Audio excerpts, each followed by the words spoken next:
E aí, pessoal, tudo bem com vocês? Esse é o Cortina Preta, como sempre. A análise de hoje é sobre casamento frustrado. Vamos lá. Seguinte, casamento não, ruptura de família, que eu acho que é um pouco mais pesado. Vamos às alcunhas. Uma atriz global, ela foi muito consagrada no início dos anos 2000. Ela deve ter aí mais ou menos uns perto dos seus 40, se já não tá com 40. Eu só não vou citar o nome dela porque, apesar dela ter exposto lá a imagem dela e falando sobre o casamento que findou, acabou, como eu tenho muito menos advogados ao meu dispor do que ela e muito menos grana, eu não preciso citar. Essa moça, ela mal fez o filho e se separou. Nem vou ler a matéria porque eu só vou usar ela como uma referência, não o nome, mas o caso. Tem uma coisa na nossa vida chamada tempo. E um dia eu aprendi essa frase com um cara que é tipo um mentor pra mim. E ele me falou, ele fez parte do exército brasileiro num período em que tu podia seguir carreira até o fim. Depois algumas coisas de lei mudaram e daí tu tem os carreiristas ali, aliás, os temporários. Então eles ficam até no máximo 8 anos para aquela função.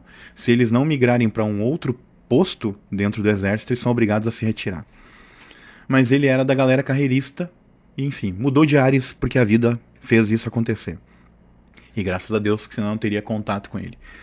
E um dia ele me saiu com uma frase muito emblemática, forte, e que tem tudo a ver com isso que eu vou falar. E eu vou repetir isso como um mantra em muitos dos vídeos. Anotem aí. Nada detém a inexorável marcha do tempo. Mais uma vez. Nada detém a inexorável marcha do tempo. E por que eu vou citar isso a vocês?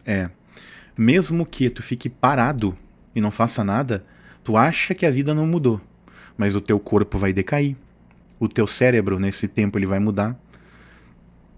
Coisas que tu deixou de fazer nesse tempo em que tu ficou parado aconteceram com outras pessoas pela tua falta de atitude. Alguém foi lá e tomou decisões por ti. Então, mesmo parado, tu acha que a tua vida não vai mudar, mas ela continua mudando. Até porque é o seguinte, a gente tá preso em cima de uma bola de rocha com 40.007 km de diâmetro, girando a 1.600 km por hora. Então, mesmo parado, que tu acha que as coisas não estão acontecendo, elas estão. Elas de fato estão rolando por aí. Mas tem uma coisa no tempo dos casamentos hoje que eu acho muito estranho. Porque eu acho as relações hoje muito voláteis. E o que significa isso? Muito facilmente, tu faz com que a pessoa que está contigo, ela se esvaneça. E o porquê isso? Entra na questão de nós colocamos uma régua, como sociedade, muito alta para pessoas. E aí tem um detalhezinho bem interessante. Tudo isso que eu tô falando tá interligado. Nós subimos a nossa régua de exigências quanto ao cônjuge. Na contrapartida, as pessoas esquecem que às vezes a sua régua como parceiro não subiu. E isso eu tô falando mulheres para homens e homens para mulheres. E acho que na nossa geração, nascidos entre 80 até 95, e todos que estão aqui, que pertencem a outra geração posterior ou anterior, são muito bem-vindos. A análise serve para geral, mas eu acho que nesse gap entre 80 e 95, que dá 15 anos, né? Uma geração naquela época tinha 15 anos, hoje elas têm menos, elas têm 7. Dura metade do tempo, praticamente. O que eu vejo é que as relações se tornaram muito plastificadas. É muita foto no Instagram, é muito o tempo inteiro querer mostrar que tá feliz, quando na verdade em casa tá rolando o maior quebra-pau. E eu falo muito isso pra minha excelentíssima. Não sou um caga-regra. E outra, não vou dizer pra vocês que talvez a gente nunca se separe, porque pode ser algo hipócrita. Pode ser que amanhã eu mude de ideia, o que hoje na minha cabeça não tem essa possibilidade. E o que eu sinto no presente momento é que a minha excelentíssima também. Ela não pensa em se separar. Ou como alguns gostam de dizer digníssima, acho muito legal também. Mas eu falo excelentíssima porque eu classifico um jeito melhor e bonito de falar do que minha mulher, minha esposa. Porque isso, na minha opinião, as pessoas falam muito facilmente. E a palavra amor, ela tá sendo usada da maneira errada. Isso também é uma percepção, mas isso aí vai um outro vídeo. É breve. Tá vendo esse botão aqui? Clica nele agora e te inscreve no canal. Deixa um like também, obviamente. Comenta alguma coisa do que tu tá achando a respeito do vídeo ou lá no final dele. E, obviamente, compartilha com alguém que tu entende que vai apreciar esse conteúdo. Mas as pessoas, elas exigem demais e elas não entregam o que elas exigem do outro. Esse é um problema. E aí vão lá e, por exemplo, na pressa, na ânsia de fazer o filho, porque daqui a pouco a mulher já está com seus quase 40, ou daqui a pouco já passou essa régua, essa marca, e já tá ali com seus 41, 42, fica aquela pressão do, poxa, eu quero deixar um legado, eu quero deixar alguém depois de mim para perpetuar minha espécie, perpetuar meu nome, meu clã. E aí vai lá e, pimba, faz o filho de qualquer jeito. Mesmo com uma relação que tu já tá vendo assim, bah, isso aqui não tá legal.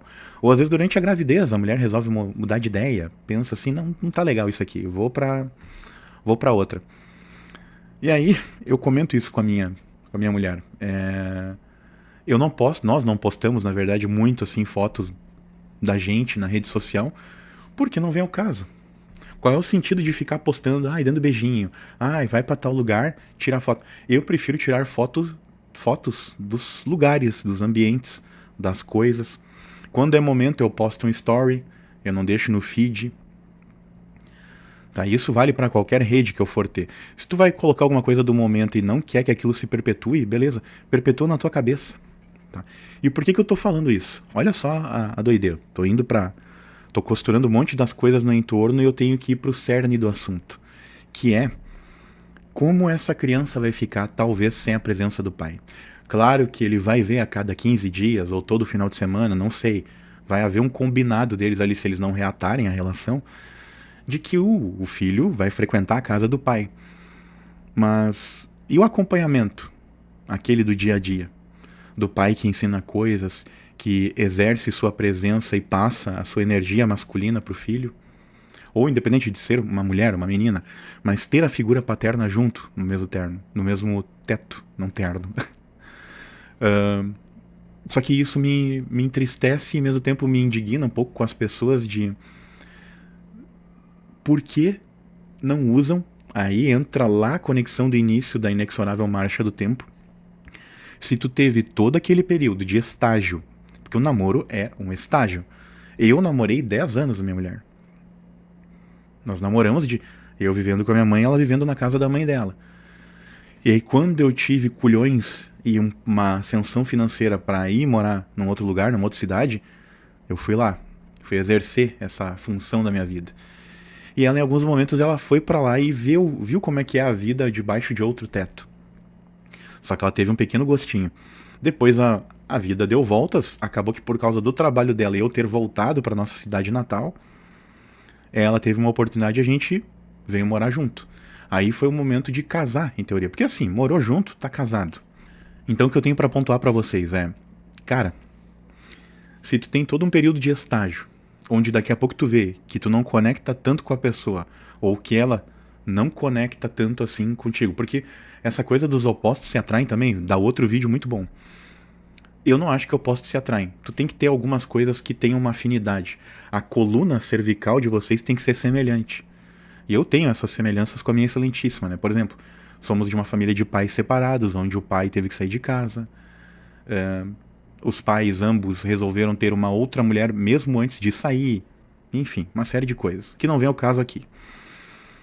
Mas o que me entristece das relações é as pessoas, elas se programam para juntar as escovas com alguém e vendo o que dá. Quando, na verdade, cara, o casamento ou ir morar com alguém deveria ser um planejamento posterior a um tempo de relacionamento e maturação. Então, o que é hoje minha... Não é preocupação, porque eu não vou resolver os problemas do mundo, né? Não é esse o meu papel. A minha importância aqui, se é que ela existe, é apenas de fazer vocês pensar. Poxa, por que é Cacildas, vamos falar desse jeito, que a pessoa teve todo aquele tempo de namoro, um estágio com a pessoa, e por que lá na altura onde um bebê nasce, aí o bebê ainda nem fez o primeiro aninho de aniversário, ou se fez um, ele ainda, a criança, ele ou ela, ainda nem começou a construir as memórias. E ainda nem tem memórias afetivas. Ela ainda nem desenvolveu os próprios sentimentos a respeito das coisas. E aí já é cortada uma parte da participação do pai devido à separação. A não ser que, obviamente, né, num devaneio ou numa coisa muito anormal, o pai fique com a guarda. Acontece, mas não é tão comum, não é tão rotineiro. Só que eu penso na criança nisso aí. E penso na tomada de decisão precipitada dos pais. E aí outra, será que o marido casou assim porque a mulher impôs pra ele? Será que a mulher casou porque, esse cara aí é legal, então pra fazer o filho de uma vez, vamos lá. Será que é isso? Será que esses são os círculos que que rondam a cabeça da pessoa pra fazer com que ela case assim, de uma maneira... é meio que inconsequente isso. Então, quando tu vê uma família, por exemplo, que um casal tá 15, 20 anos junto, conseguem ter 3 filhos, até por uma questão de grana também, aí parece tão anormal isso, pros olhos atuais, né? De uma sociedade atual que tá toda doente. E aí eu olho, que tri, cara. Olha que interessante isso, né? Uma família que ainda conseguiu perseverar e tá junta, né? E é pessoas ali na casa dos seus 40 a mais. Aí tem a escadinha, né? Filho pequeno, filho ali do meio, com já numa fase quase pré-adolescente, o outro já saiu da pré-adolescência, já tá quase marmanjo ali. Já deve estar quase debutando, né? O guri, no caso. E aí tu olha, poxa, olha aí, esse é um casal que se programou pra estar junto. E hoje em dia tá muito doideira, assim, a questão de separação. E como eu falei, tá? Vai viver debaixo de um teto onde tu tá infeliz? Onde a coisa tá difícil, tá ruim, e daí tu vai ficar ali naquele sofrimento? Claro que não. Não é isso que eu tô querendo dizer. Se tá ruim, cai fora. Mas o que eu acho estranho hoje é o quanto as pessoas elas se unem rapidamente, né? É que nem miojo. Aí elas querem construir a relação já na parte do casamento. Não, cara. Constrói a relação antes. Verifica as virtudes. Se as virtudes pesam mais na balança do que o que tu considera defeito. Se tem mais virtude de um lado, e na outra ponta as coisas que tu não gosta, tu igual supera porque as virtudes pesam mais na balança, aí tu olha, tá, eu consigo lidar com esses defeitos aqui, que pra mim são defeitos, e eu fico com esse pacote de virtudes. Aí casa. E aí tu tem o estágio ali, que é o 1, 2, 3, depende, eu tive 10. Eu tive uma década de estágio pra ir amaciando aquilo e vendo, realmente. E antes, cara, antes assim, ó, eu levei 2 pés na bunda e meti 2. 2 ou 3. Eu tive poucas namoradas. Agora, rolezinho aí na rua, beijinho na boca, isso foi um monte. É breve. Tá vendo esse botão aqui? Clica nele agora e te inscreve no canal. Deixa um like também, obviamente. Comenta alguma coisa do que tu tá achando a respeito do vídeo ou lá no final dele. E, obviamente, compartilha com alguém que tu entende que vai apreciar esse conteúdo. A coisa de relação mesmo, de eu apresentar pra família, foram aí meia dúzia, eu acho, no máximo. E quando chegou essa, que foi de uma maneira inesperada, tem toda uma história muito estranha a respeito disso, mas que deu muito certo. Ali eu fui vendo assim, durante 1 ano, 2, ela também me testando, não falando algumas coisas, do tipo, quanto minha família ganha. O patrimônio que a gente tem aqui, tal lugar e tal. E eu um subchinelão, né, de marca maior, mas com boa criação, bom juízo. Sempre procurei não fazer filho de maneira indisplicente, porque eu sempre pensei, a criança não tem culpa das minhas cagadas. A criança não pode pagar o pato das minhas inconsequências. Então eu não vou fazer filho se eu não tiver convicção do que eu tô fazendo. E tanto que eu tô com 37, minha mulher com 41, e eu acho que a gente não vai fazer mesmo. E não é até porque a gente não gosta de criança. Eu acho que nós não seríamos bons pais. É isso.